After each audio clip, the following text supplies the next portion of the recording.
Each day, a construction worker passed by a modest restaurant on his route home from work. He was weary, impoverished, and bore the burden of his family.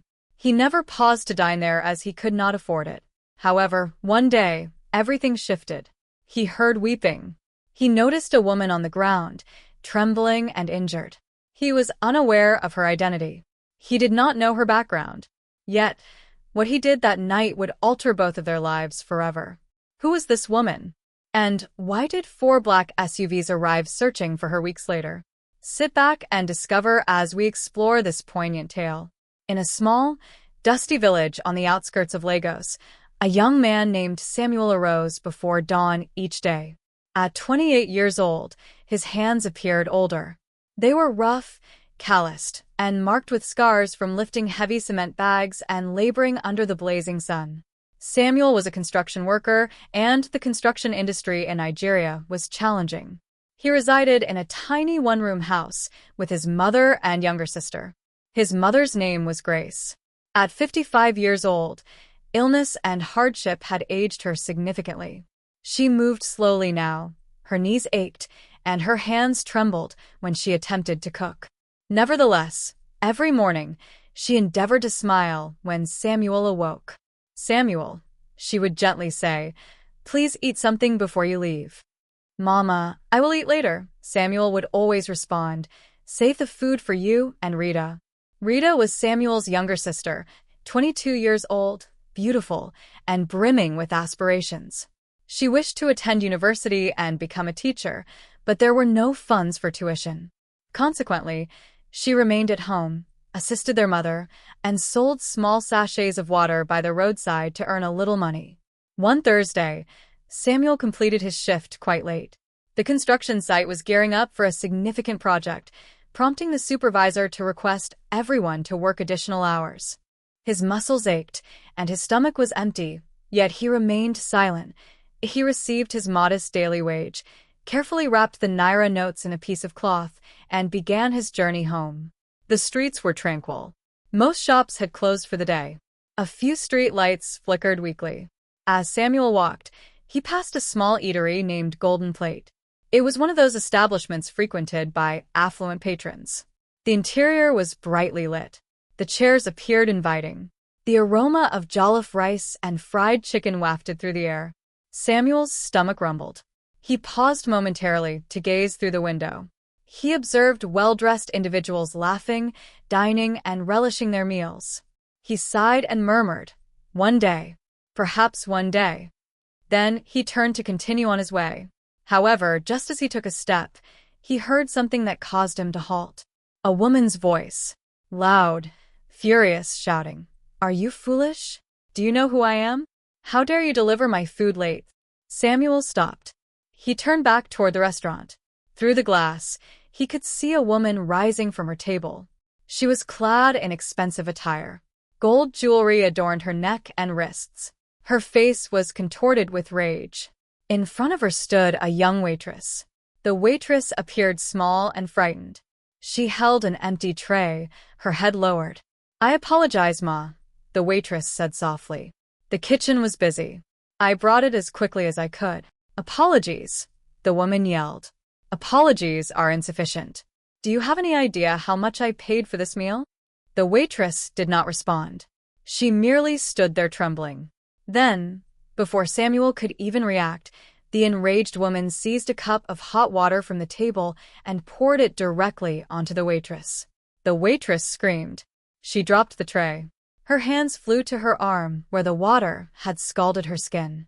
Tears streamed down her face. "That will teach you to be slow," the woman said coldly. Then she took her purse, tossed some money onto the table, and exited the restaurant without glancing back. The other patrons gazed in disbelief. Some murmured. Others shook their heads, yet no one intervened. The restaurant manager hurried over. He regarded the waitress with a lack of compassion. "You upset a customer," he stated curtly. "This is detrimental to our business. You are dismissed. Leave immediately." The waitress raised her gaze to him, her eyes red and puffy. "Sir, please," she murmured. "I need this job for my rent." "Leave," the manager reiterated. At that moment, the waitress wiped her tears with the back of her hand, retrieved her small bag from behind the counter, and exited the restaurant. She walked slowly, resembling someone with no destination. Samuel stood outside, observing the entire scene. His heart felt heavy. He did not know this woman. He was unaware of her name, but something within him compelled him to ensure she did not walk away alone. He inhaled deeply and followed her. The waitress made her way to the roadside and sat down on the pavement. She buried her face in her hands and began to weep softly. Her shoulders trembled, and her burned arm ached with pain. Samuel approached her cautiously, not wanting to startle her. "Excuse me," he said gently. The woman looked up, startled. Her face was streaked with tears. Her eyes appeared weary and red. "I apologize," Samuel said quickly. "I do not intend to disturb you. I merely witnessed what transpired inside. Are you all right?" The woman stared at him for a brief moment before looking down again. "I am fine," she whispered, though her voice trembled. Samuel settled beside her, maintaining a respectful distance. "You do not appear fine," he said softly. She remained silent. "My name is Samuel," he continued. "I was on my way home when I saw that woman pour hot water on you. That was very inappropriate. I am sorry that occurred to you." The woman looked at him once more. This as time passed, her eyes softened slightly. "Thank you," she whispered. "What is your name?" Samuel inquired. She hesitated for a moment before quietly responding, "Sophia." "Sophia," Samuel echoed. "That is a lovely name." Sophia wiped her face with the back of her hand. "I lost my job," she admitted, her voice trembling. "I have nowhere to go. I cannot pay my rent. I don't know what to do." Samuel felt a tightening in his chest. He recognized that feeling. He understood what it was like to have nothing. "Where do you stay?" he asked. "I was renting a small room," Sophia replied. "But I am already 2 months behind on rent. The landlord said, if I don't pay by tomorrow, he will lock me out." Samuel paused to think. He glanced at Sophia's burned arm and her tear-streaked face. He reflected on his mother and Rita back home. Then he made a decision. "Sophia," he said gently, "I don't have much, but I have a home. My mother and sister live with me. It is not large. It is not luxurious.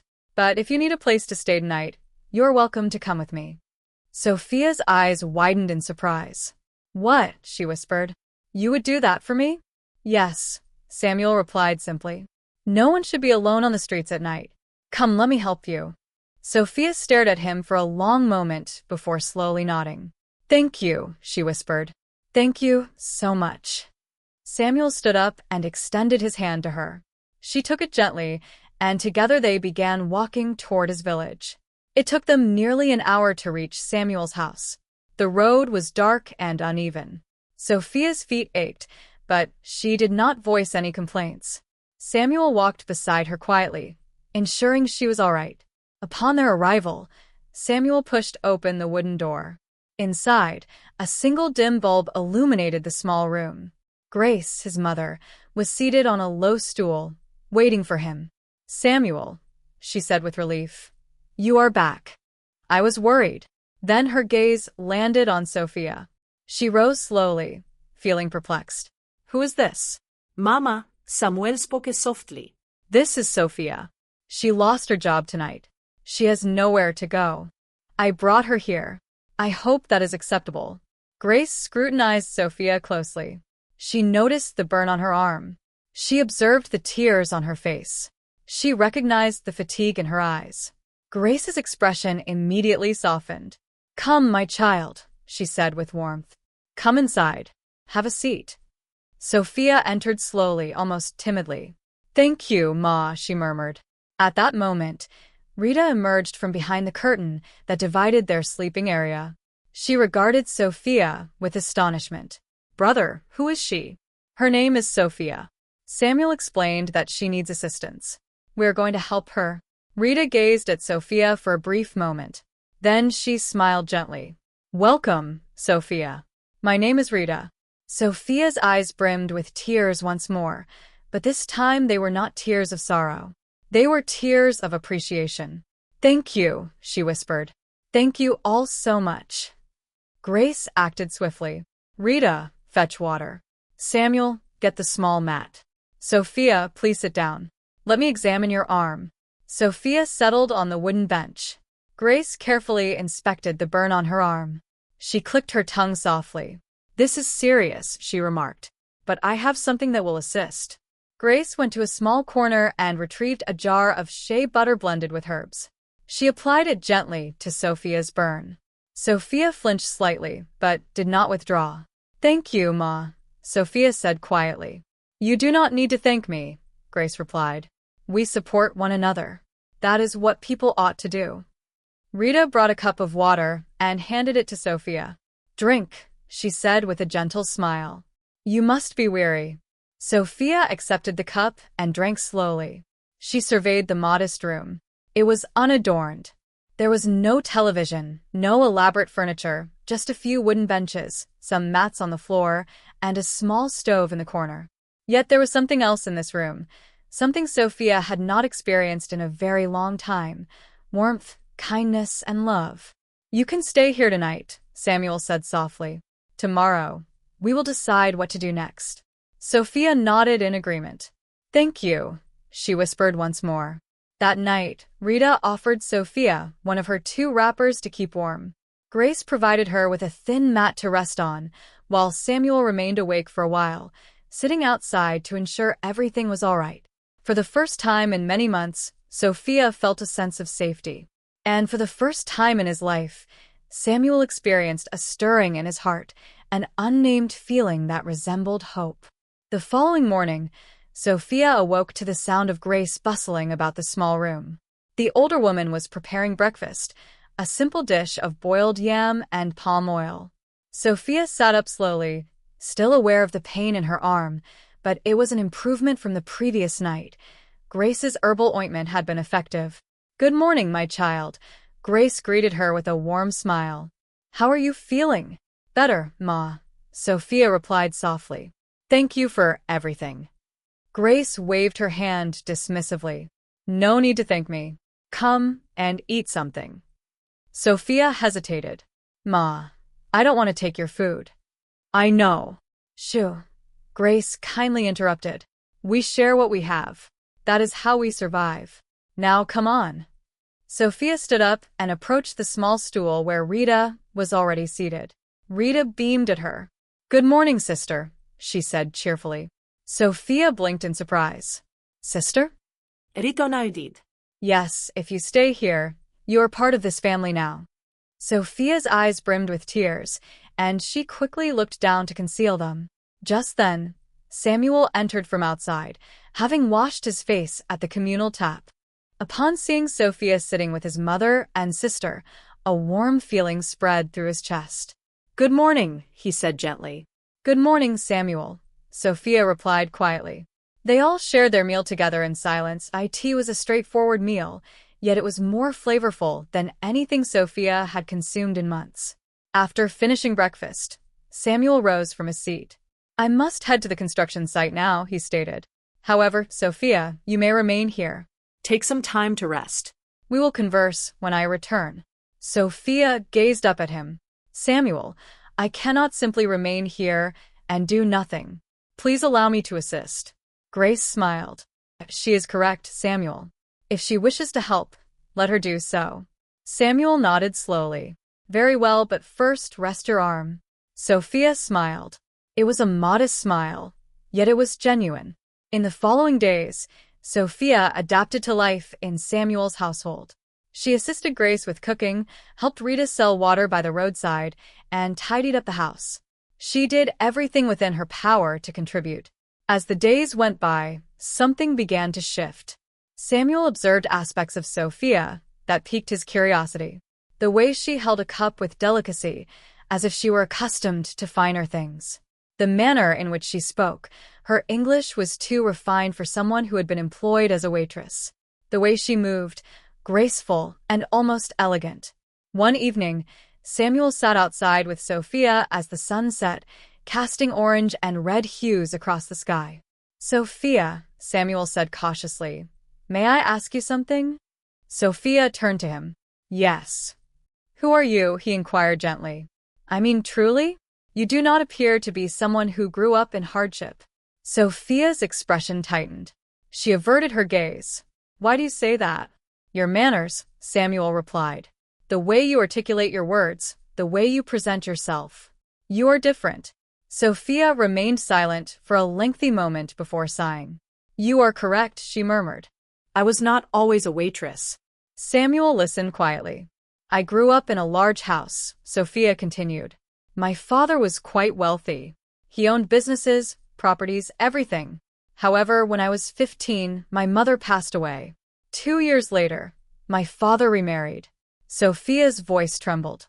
My stepmother was unkind. She desired my father's wealth for herself. She wished for my absence. After my father passed away 3 years ago, she seized control of everything. She attempted to take my life. Samuel's eyes widened. What? Sophia nodded, tears flowing down her cheeks. She poisoned my food one night. I survived, but just barely. I realized that if I remained, she would make another attempt. Therefore, I fled. I abandoned everything. I changed my identity. I began working as a waitress merely to get by. I thought that if I stayed concealed, she would eventually forget about me. Samuel reached out slowly and grasped her hand. Sophia, I am truly sorry. My real name, Sophia whispered, is Sophia. Sophia Williams. My father was Richard Williams. Samuel froze. Even he, a humble construction worker, had heard of that name. Richard Williams was one of the wealthiest men in Nigeria before his death. You are his daughter, Samuel murmured. Sophia nodded. But I possess nothing now. My stepmother took everything, so I am simply Sophia now. Just a girl striving to survive. Samuel gently squeezed her hand. You are more than that, he said softly. You are strong. You are courageous. And you are safe here. Sophia gazed at him, her eyes brimming with emotion, and in that moment, an unspoken connection formed between them, something deeper than words.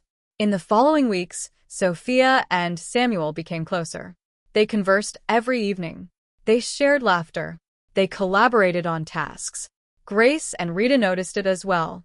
They observed the way Samuel looked at Sophia. They noticed how Sophia's face brightened when Samuel returned home. One night, Rita whispered to her mother, Mama, I believe brother is falling in love. Grace smiled gently. Yes, my child, and I believe she is falling in love too. However, happiness, as Samuel was all too aware, never endured for long.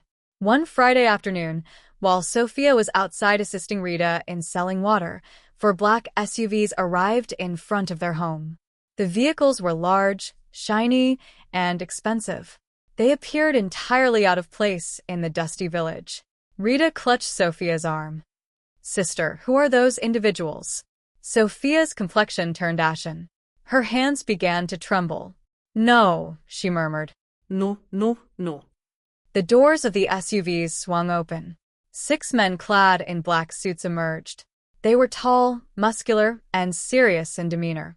One of them held a photograph in his hand. He glanced at Sophia and nodded. Miss Williams, the man stated with authority. We have been searching for you. Sophia took a step back. I'm not going with you. Your stepmother has sent us. The man persisted. She desires your return home immediately. No, Sophia Jeld. I refuse to go back. She attempted to kill me. The man's expression remained unchanged. That is not our issue. We were contracted to retrieve you. Comply willingly, or we will resort to force. Rita positioned herself in front of Sophia. You cannot take her. She is with us now. One of the men forcefully shoved Rita aside. She stumbled and fell. At that moment, Samuel rushed from the construction site. He had spotted the SUVs from afar and sensed trouble. Stop, Samuel yelled. He sprinted towards Sophia, but 2 men seized him. Samuel. Sophia cried out. Samuel fought against their grip. Release her. She does not wish to accompany you. One of the men struck Samuel violently in the stomach. He collapsed to his knees, struggling to breathe. Samuel, Sophia wept. She attempted to reach him, but the men restrained her arms. "No, please," Sophia pleaded. "Do not harm him, I beg you." The men pulled Sophia towards the SUV. She kicked and screamed, but they were too powerful. Grace dashed out of the house, shouting, "Leave her be. She is merely a child." Yet, no one heeded her words. Samuel tried to rise, but another man forced him back down. "Stay out of this," the man cautioned. Sophia's gaze met Samuel's. Tears streamed down her cheeks. "Samuel," she whispered, "I am sorry. I am so sorry." "Sophia," Samuel shouted, his voice cracking. The men shoved Sophia into one of the SUVs and slammed the door shut. In mere seconds, all 4 vehicles departed, leaving only dust and silence in their wake. Samuel knelt on the ground, gasping for breath. His hands trembled. His heart ached. Rita rushed to his side and assisted him in standing. "Brother," she said, tears welling in her eyes. "What do we do?" Samuel gazed at the deserted road, his jaw clenched. "I don't know," he murmured, "but I will not abandon her." Grace placed her hand gently on his shoulder. "That girl loves you, Samuel. And you love her. Do not allow them to take her away." Samuel nodded slowly. I will not, Mama. "I will not." Meanwhile, Sophia sat in the back of the SUV, her wrists tightly bound by one of the men.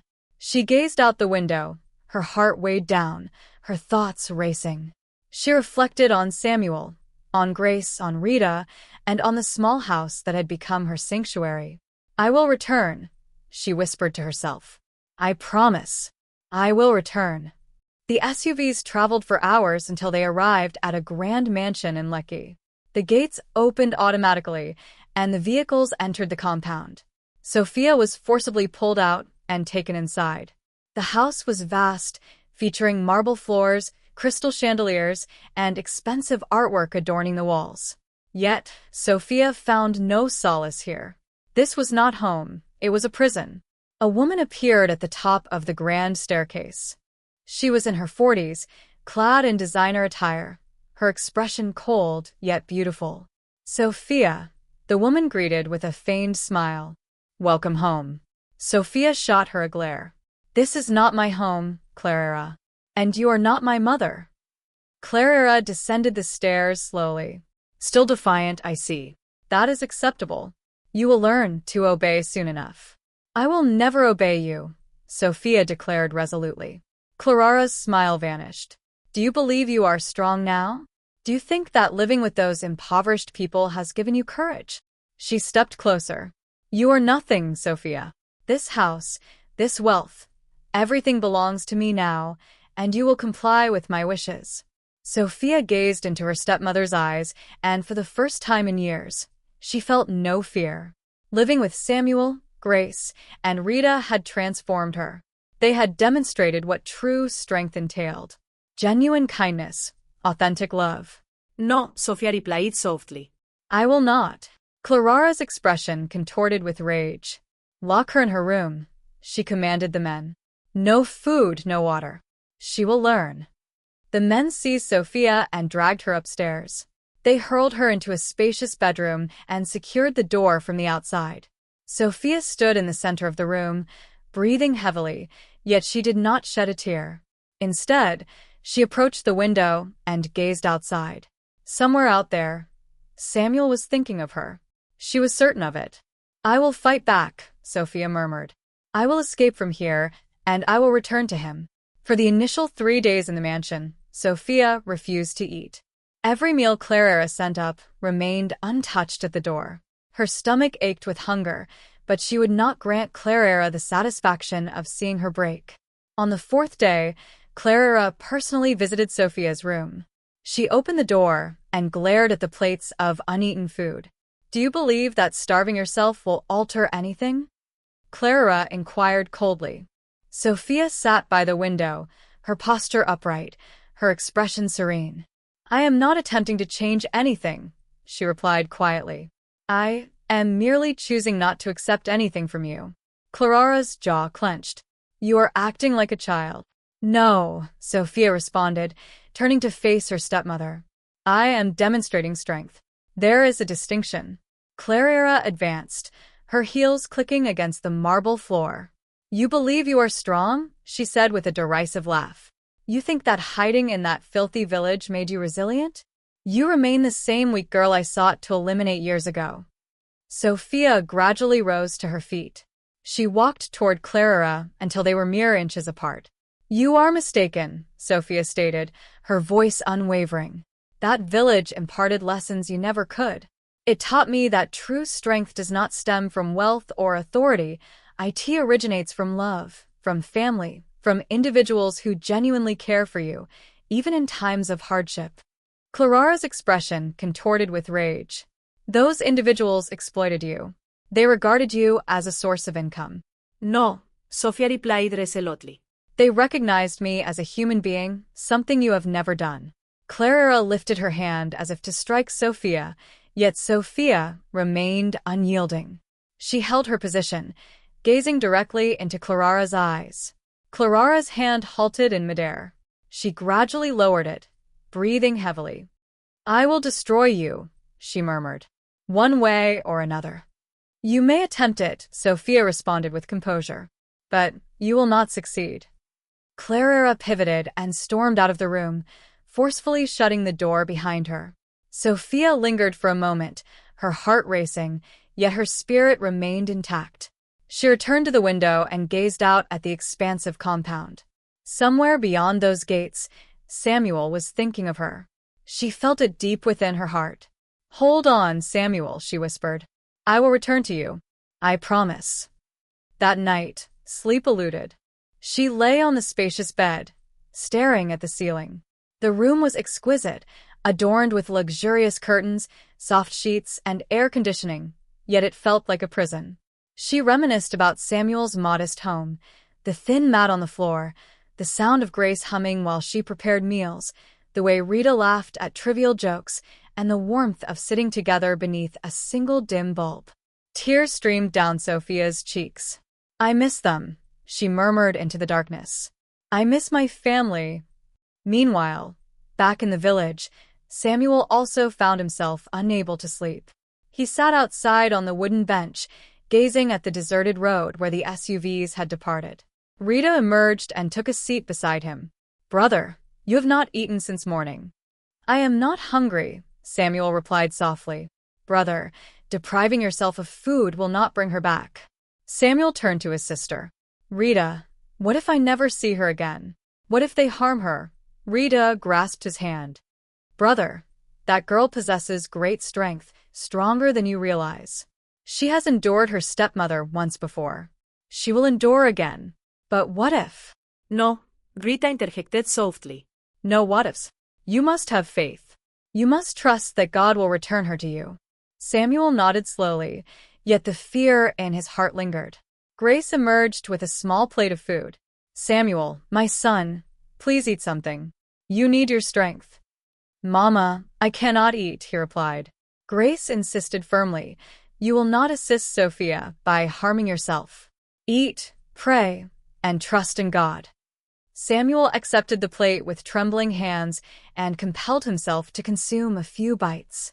Grace and Rita sat beside him in silence, their presence providing him with the strength necessary to persevere. On the 5th day in the mansion, Clara altered her approach. She ceased her attempts to starve Sophia or intimidate her. Instead, she adopted a different tactic. She introduced a lawyer into Sophia's room. The man was attired in an expensive suit and carried a briefcase. He appeared anxious. Good morning, Miss Williams, the lawyer said cautiously. My name is Mr. Atkin. I am here to discuss your father's estate with you. Sophia regarded him with suspicion. I have nothing to discuss with you. Please, Mr. Atkin urged, just allow me to explain. Clara stood by the door, arms crossed, observing. Mr. Atkin opened his briefcase and extracted several documents. Your stepmother has prepared an agreement. If you sign these papers, you will receive a monthly allowance of 500,000 naira. You will have your own apartment. You will have the freedom to live your life. And in exchange, Sophia inquired coldly, in exchange, you relinquish all claims to your father's estate. Everything, the businesses, the properties, the investments, will remain under your stepmother's control. Sophia scrutinized the papers for a lengthy moment. Then she raised her gaze to Clara. You think I am that foolish? Clara's expression remained impassive. It is a generous offer, Sophia. Take it. No, Sophia replied simply to Amar. Adekunle shifted in his seat, clearly uncomfortable. Miss Williams, I urge you to reconsider. This is an excellent offer. I said, no, Sophia reiterated, her voice escalating. My father constructed that empire with his own effort. He created it for me, not for her, and I will never relinquish it. Clara's composed facade began to fracture. You ungrateful little wretch, Sophia exclaimed, rising to her feet. You attempted to poison me. You appropriated everything my father labored for, and now you expect me to simply hand it over with a smile. Mr. Adekin hastily collected his documents. I believe it is time for me to leave. Yes, Sophia replied, glaring at him. You should indeed. The lawyer quickly exited the room. Clara remained, her face flushed with rage. You will come to regret this, Clara warned through clenched teeth. No, Sofia responded calmly. Will you? Clara stormed out, locking the door behind her. Sophia sat back down, her hands shaking, yet her determination was stronger than ever. I will not surrender, she murmured to herself. I will not surrender. The following day, Sophia awoke with renewed resolve. She understood that remaining in her room and waiting for change would not be beneficial. She needed to take initiative. But how? She surveyed her surroundings carefully. It was still her childhood bedroom from years past. Clara had made no alterations. Then, a thought struck Sophia. When she was younger, her father used to conceal important documents in various locations throughout the house. He had little faith in banks. He often advised, keep copies of everything, Sophia, in different places. You never know when you might require them. Sophia's heart began to race. Could it be? Could some of those documents still be hidden here? She commenced her search in the room. She checked beneath the bed, inside the closet, and behind the curtains, but found nothing. Then she recalled that her father had constructed a small hidden compartment behind the mirror in her room. He had shown it to her once when she was 16. Sophia approached the large mirror mounted on the wall. Her fingers glided along its edges, seeking the small latch that her father had installed. Initially, she discovered nothing. Then, in the lower right corner, her fingertips encountered something. A minuscule button. She pressed it. Click. The mirror opened slightly, unveiling a small hollow space behind it. Sophia's breath caught in her throat. Inside were several sealed envelopes, each bearing her father's handwriting. One envelope was designated for Sophia in case of an emergency. Sophia's eyes brimmed with tears. Papa, she murmured, you knew. You anticipated that something might occur. Her hands trembled as she opened the envelope. Inside were photocopies of legal documents, property deeds, business registrations, her father's original will, and most significantly, a letter penned in her father's own hand. The letter stated, My dearest Sophia, if you are reading this, then something has transpired to me. I hope that you never have to open this envelope. However, I am writing this to safeguard you. I am aware of Clara. I understand she married me for wealth, not affection. Dear Massey, I remained with her because I felt lonely after your mother passed away. Yet I never fully trusted her. That is the reason for this letter. Everything I possess, every business, every property, every investment is yours. Only yours. I have made this explicit in my will, which is filed with my personal lawyer, Mr. Okonkwo. His contact details are provided below. If anyone attempts to seize what is rightfully yours, present these documents to him. He will assist you. I love you, my daughter. Be strong, be wise, and never allow anyone to diminish your worth. You are a Williams, and Williams never surrender. Forever your father, Richard Williams. Sophia clutched the letter to her chest and wept softly. Thank you, Papa, she whispered. As her tears subsided, she collected all the documents and concealed them beneath her mattress. She meticulously closed the mirror compartment. Now she possessed proof. Now she held power. Yet, power was meaningless unless she could reach Mr. Okonkwo. For that, she needed to exit the room. Sophia approached the door and knocked forcefully. "I need to have a conversation with Clara," she shouted at that moment. After a brief wait, a guard opened the door. "Madame Clara mentioned that she is occupied." "Inform her that I have changed my decision," Sophia stated calmly. "Inform her that I am prepared to sign the documents." The guard looked at her in surprise. "You will sign?" "Yes," Sophia replied smoothly with a lie. "However, I have stipulations. I wish to speak with her in person, and I require the lawyer to be present. Tell her to bring him back." The guard nodded and departed. Sophia leaned against the door, her heart racing. This was the greatest risk she had ever taken, but she felt she had no alternative. An hour later, Clara arrived with Mr. Adekunle. Clara smiled with satisfaction. "So, you have finally come to your senses." "I want my own lawyer to be present," Sophia insisted. Clara's expression turned to one of disapproval. "What? If I am relinquishing my inheritance, I want my lawyer to examine everything beforehand." "That is my right." Mr. Adekunle nodded nervously. "She is correct, madam." Clara sighed in frustration. "Very well. Who is your lawyer?" "Mr. Okonkwo," Sophia answered. "My father's lawyer." Clara's complexion paled. "He is retired." "Then contact him," Sophia said coldly. "If you refuse, I will not sign anything." Clara hesitated for a moment, then nodded. Come downstairs. In the study, Clara placed the call on speaker. After 3 rings, an elderly voice responded. "Mr. Okonkwo," Clara said stiffly. "This is Clara Williams. I am calling regarding Sophia." "Sophia?" he inquired. "Is she all right?" "She is fine," Clara replied. "She wishes to discuss her father's estate." "Put her on." Sophia took the phone. "Mr. Okonkwo, I require your assistance. I discovered something concerning my father's will." There was a brief silence. "Do not sign anything," he instructed firmly.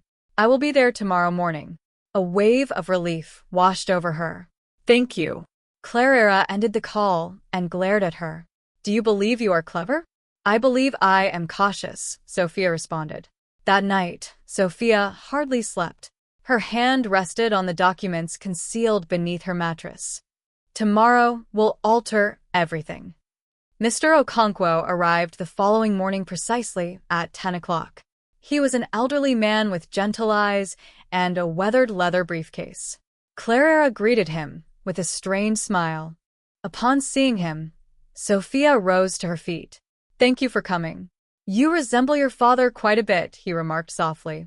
"I would prefer to speak in private," Clara interjected, but Mr. Okonkwo declined. "This matter is between me and my client." Inside the study, Sophia presented him with the documents. "My father concealed these for me." Mr. Okonkwo scrutinized them closely. "When your father passed away, Clara produced a will that bequeathed her everything. I had my suspicions that it was forged, yet I lacked evidence. She threatened me, compelling me to withdraw." Sophia's heart sank. "So, she took everything."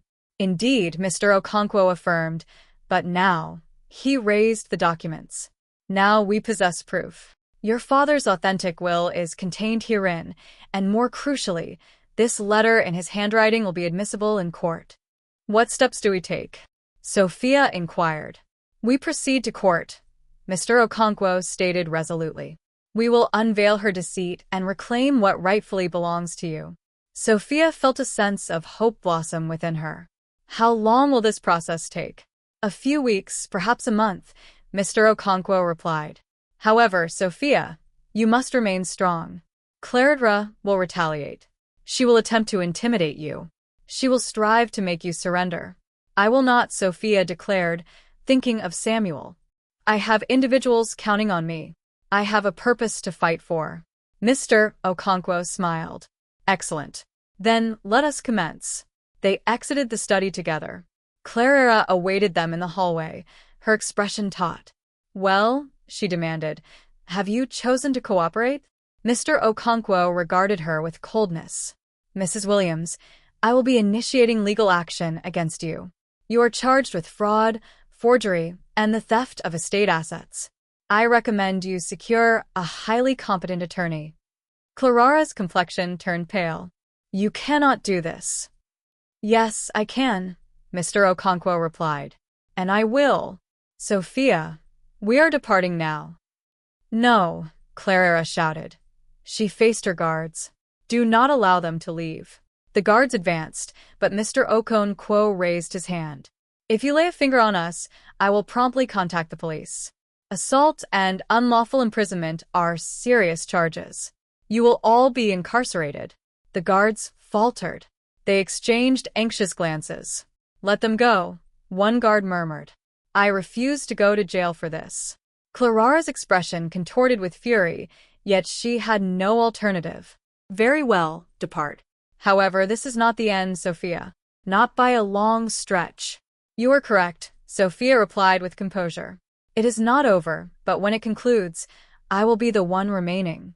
Mr. Okonkwo and Sophia exited the mansion together.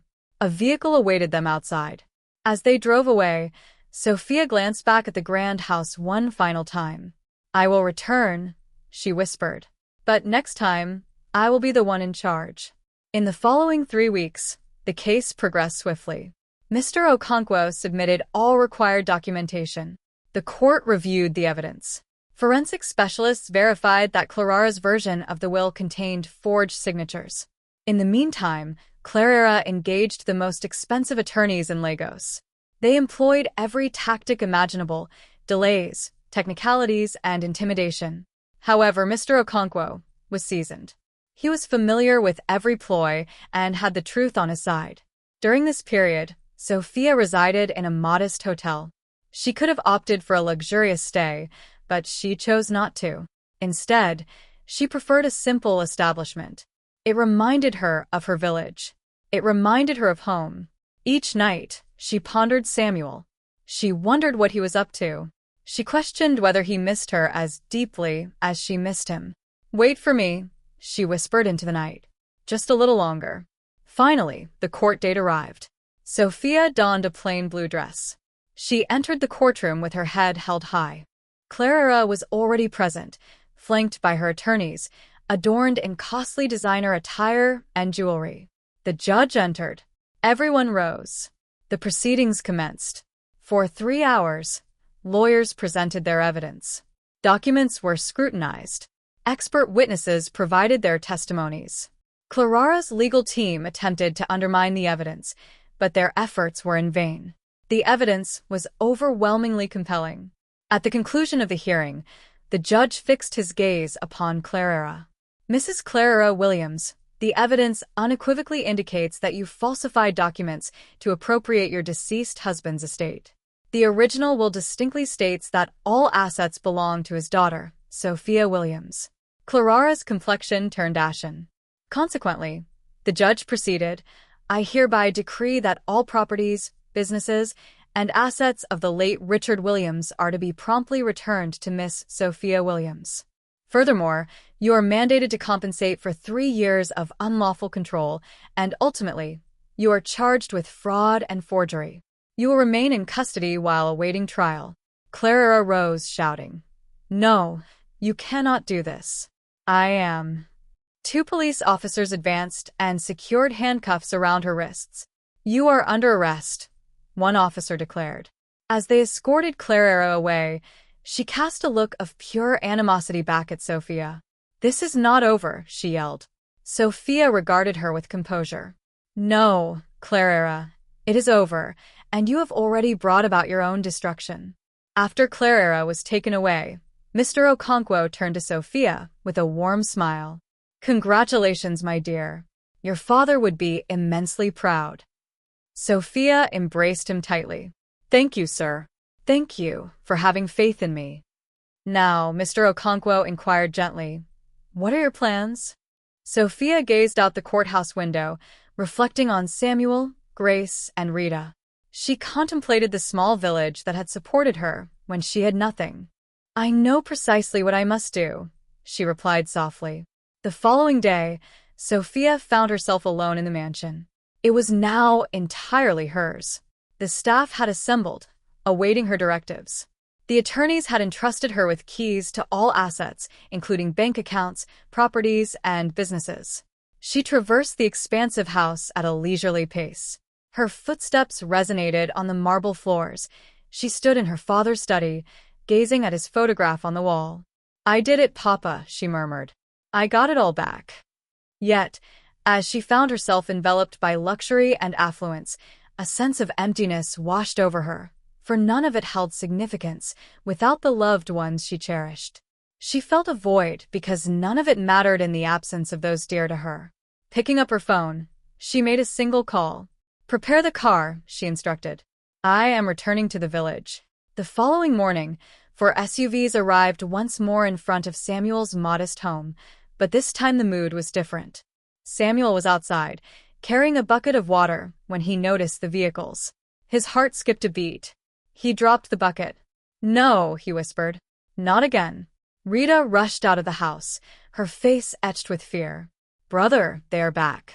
Grace appeared in the doorway, her hand pressed against her chest.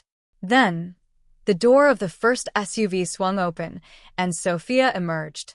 She was dressed in simple attire, her hair pulled back. She resembled the Sophia they had once known. Samuel's jaw dropped. "Sophia." She approached him slowly, her eyes glistening with tears. "Samuel," she said softly. Samuel stood frozen for a brief moment before dashing toward her. He enveloped her in his arms, holding her tightly. "You came back," he whispered. "You came back." "I promised," Sophia replied, tears streaming down her face. "I promised I would." Rita and Grace rushed outside, embracing Sophia. They all cried together, laughed together, and held one another. "My child," Grace said, wiping her tears. "You are home."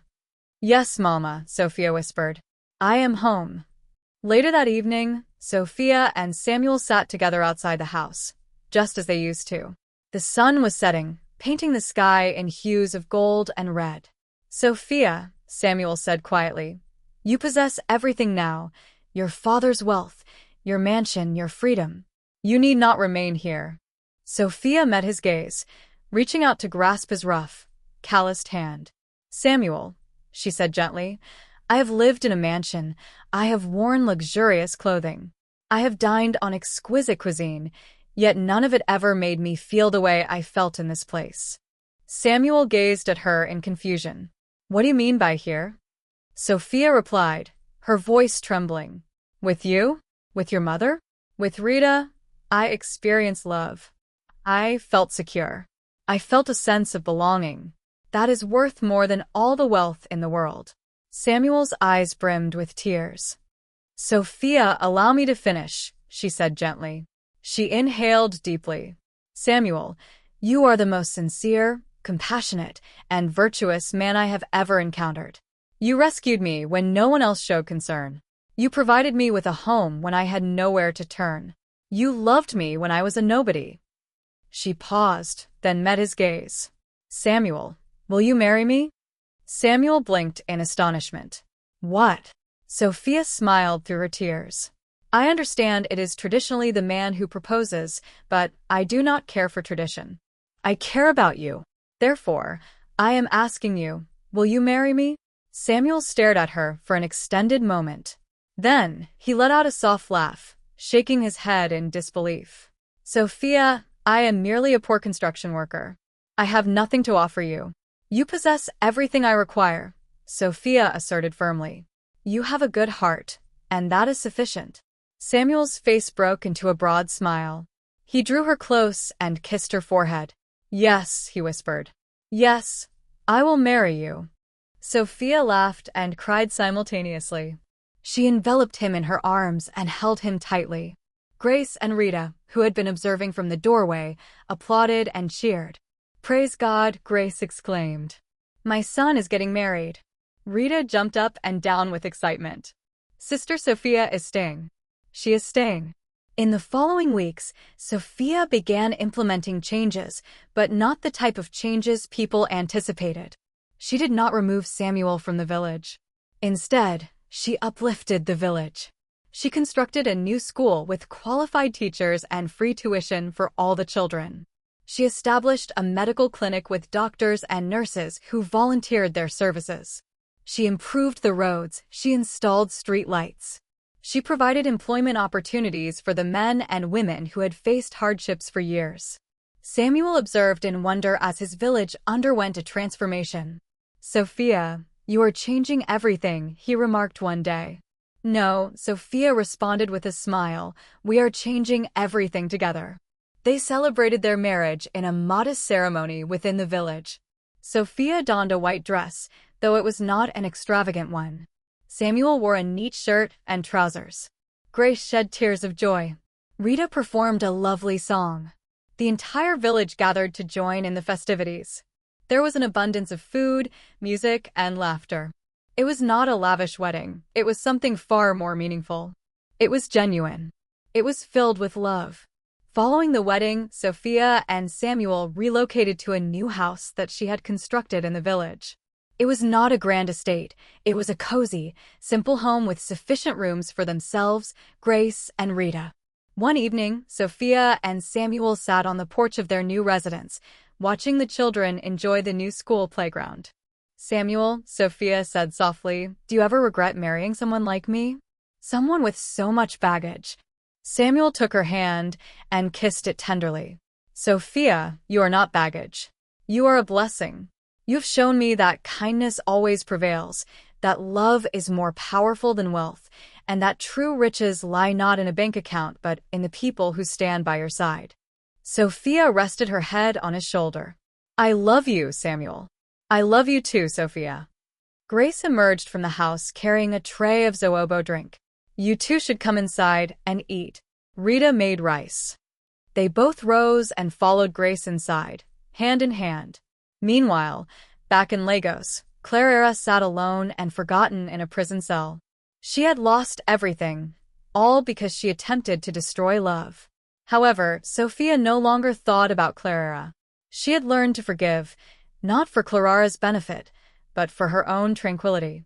Each morning, Sophia awoke beside Samuel, hearing the laughter of children on their way to school and seeing her mother-in-law preparing breakfast with a smile. She observed her sister-in-law as she studied the books for the university entrance exam that Sophia had financed. Each morning, Sophia expressed her gratitude to God for the night she lost her job. For that night, a compassionate construction worker paused to assist a weeping waitress. For that night, her entire life transformed. Because at times, the most challenging moments can lead to the most significant blessings. Occasionally, losing everything allows you to discover what is truly important. And sometimes the individual you perceive as impoverished is, in fact, the wealthiest person you will ever encounter. Months later, on a serene Sunday evening, the entire family gathered beneath a large tree outside their home. Grace was narrating stories. Rita was laughing. Samuel was clasping Sophia's hand. Sophia surveyed the faces she cherished. Her heart brimmed with joy. Her soul experienced tranquility. "Thank you," she murmured to Samuel. "For what?" he inquired. "For noticing me," she replied softly. "For recognizing me when I was unseen by everyone else." Samuel beamed. "You were never invisible to me, Sophia. From the very first moment I laid eyes on you, I perceived a queen." Sophia's eyes welled with joyful tears. She gently kissed his cheek. Grace observed them and smiled. "Love is a magnificent thing," she remarked. "It is indifferent to wealth. It disregards status. It solely values the heart." Rita nodded in agreement. "And you both possess the finest hearts."